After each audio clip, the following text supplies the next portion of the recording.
she's a buzzkill. She's a bit beautiful city broad, clearly been cut from a different cloth. She hates your friends, hates your dog, and we are... I'm Jess T, and here I am with Lanie Gardner. Lanie, you have propelled up into country stardom in a very short amount of time. You are from North Carolina, which I think personally, and I've been saying for some time, is one of the country gems. There's a handful of you there that I think have worldwide potential, and you're certainly one of them. Well, thank you very much. I know we've got Luke Combs up there, and Chase Rice and Eric Church, and I think that's all that's coming to mind right now. But yeah, there's definitely a lot of music up there, and a lot of people that just, it's basically all we had to do up there was just jamming on a front porch, or going to a bonfire. Very simple living. That's where beautiful music is created. I think that's what we found. That's where the songwriting comes from. But I want to talk about the fact that you got seen, because that's how it works sometimes, isn't it? You were seen. You went viral on TikTok for singing your cover version of Dreams by Fleetwood Mac, and I believe Stevie Nicks had something to say about that. Stevie, I don't know if Stevie ever mentioned anything, but Mick Fleetwood did, her drummer. And he actually DM'd me on TikTok and, gave his congrats on everything. And well, I heard it on a grapevine, and the reason I say that is because that's cover's a cover. Yeah. But we've all heard your cover, and your cover is distinctly different, and your voice is distinctly different, and that's why you have now been, you've been put out there as CMT's Woman to Watch, or the next Women in Country, alongside a very small group of fantastic artists. Was that a surprise? That was a surprise. That's something you've been working for a long time. Yeah, I wasn't, I knew there was just, I'd always want to be like one of the next Women of Country, just because a lot of my influences are women, and so including, Miranda Lambert now, even like Lainey Wilson is now a big influence of mine, just how she performs and just who she is and her music and everything. So she's they're just great, and I'm just so excited to really be included in what they're doing. Absolutely, but it also means that you are being recognised for what you do, and to start off, a cover is great, but it's your songs that are hitting the big time. I'm personally a big lover of your Bonfire Sessions. I think absolutely beautifully executed, and your songwriting is phenomenal. So, you signed with Big Machine last year, last year. Publishing, Big Machine Publishing, and then BMG as well, on the same year, publishing and a record deal, which was nuts. But how do you feel that happened? Because there are how many people always trying to get there, and you're there. And how do you think that happened for you? I think after the Dreams cover, I had a really rocky start in the beginning, and then signed a record deal that just didn't want to do what I wanted to do, and so they finally let me go. And I don't think a lot of people knew. I kind of just dropped off the face of the planet at some point, and then finally started releasing my own music and what I wanted to do after I took a second to just remember why I started doing it in the first place.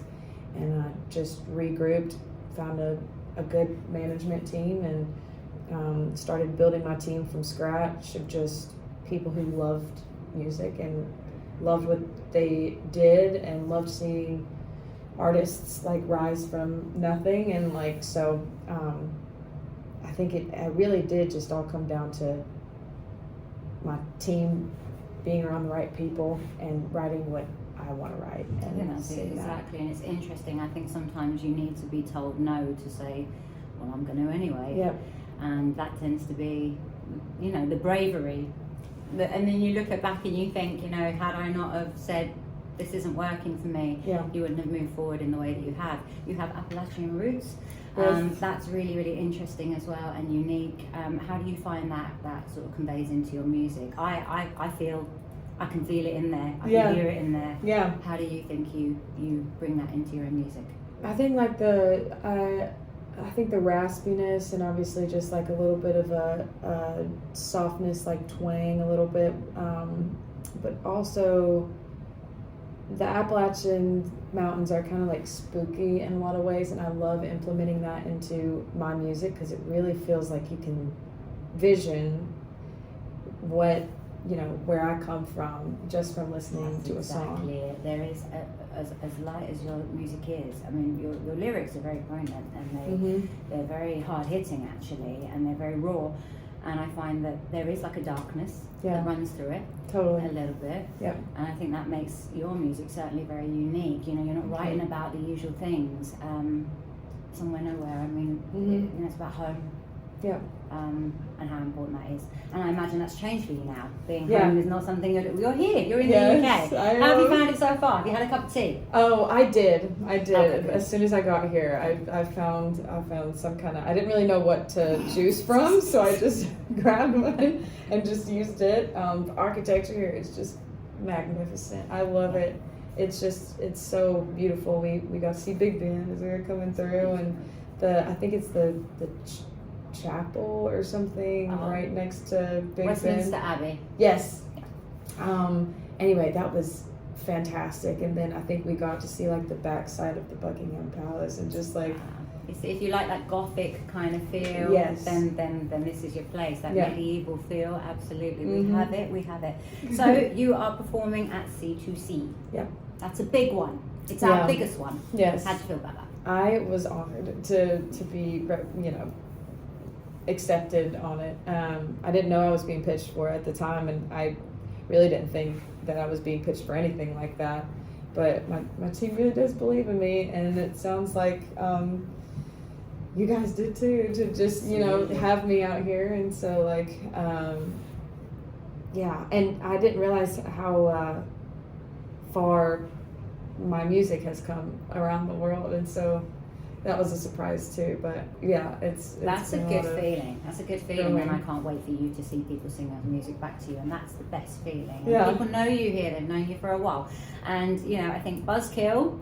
So interesting. It's so naughty. It's cheeky. It's kind of cheeky. It's kind of like, you know, I mean, that's the song that's got me right now, and obviously that's where all the buzz is at. Yes. Because it's a uniquely written song. It's kind of saying, actually, I just like the spin on it. I like different lyrics, and I like someone saying, I don't really want to say, but actually I'm going to say, your girlfriend's kind of annoying. Yes. It's just really smart. It's really, really smart. And is that a new spin on your kind of music? A little bit more attitude?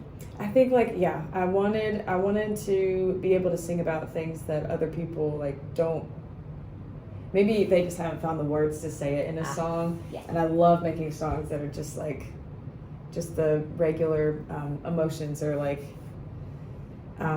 everyday situations, and something that people can relate to, but also something that I can kind of feel like I got somebody, just, you know, because I wrote a song about them. I don't know. That's just how I've always been. Yeah, that's you know what? When it comes down to it, I'm sure every songwriter would say, if there was a bit of a vengeful track in some capacity, and it got out there, and they knew who it was about them, oh well. Yes. You know, I think there's something quite spunky about that. But, you know, listen, it's not too cold.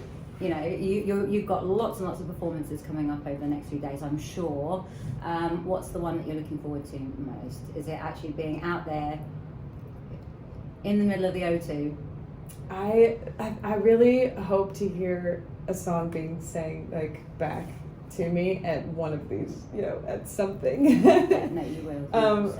It's been nice to just kind of see how far Buzzkill has come, and you know, something that's always like a telltale sign for me is when people's phones kind of come out like during certain songs, and it'll do that whenever I sing Dreams and now Buzzkill, and just that moment of realization of just it's starting to this is your baby. This is your baby as well. So I'm sure that's going to be a great moment. But please do enjoy everything. Drink more tea. Thank you. And have yourself a fantastic time. And go and see the sights. Absolutely. And have yourself a great C2C. And I hope to see you again soon. Thank you so much. This is Jess T. Thanks for watching. Follow me on your favourite social media platform at Jess T Country.